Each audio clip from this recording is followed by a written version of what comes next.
Hi, I posed the question on my Facebook page, what do you do if you have a problem and you don't know that you have a problem? Well, let's run through a few examples. You are hungry and you decide to have an omelette. So you get some vegetables out and some onions, etc. You chop them all up and then you go in the fridge to get some eggs for your omelette. There are no eggs. What's your problem? Well, your original problem was that you're hungry, but now your problem is you have no eggs. You're in the wilderness and you're freezing cold. So you decide to collect some sticks and you make a little pyramid of sticks and then you look in your pocket and you don't have a match. What's your problem? Well, your problem is you don't have a match. Your bigger problem is that you're cold, possibly freezing, but your problem now is that you don't have a match. You struggle with panic, anxiety, depression, or stress. What's your problem?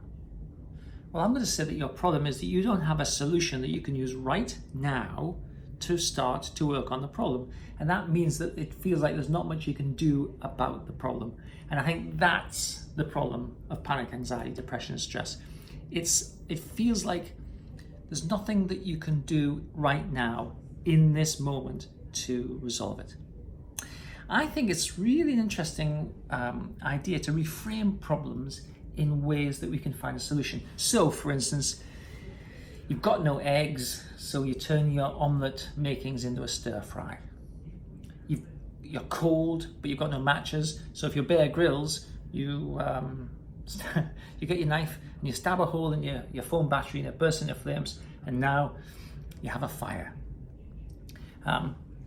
If you have panic, anxiety, depression, stress, what do?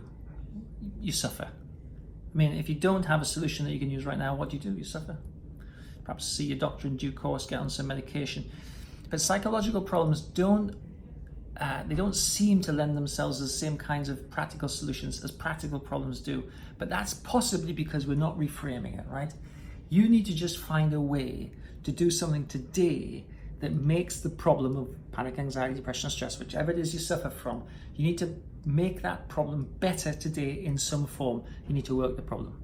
I hope you find this an interesting kind of idea. Reframe the problem in such a way that you can find a solution. See what difference that makes.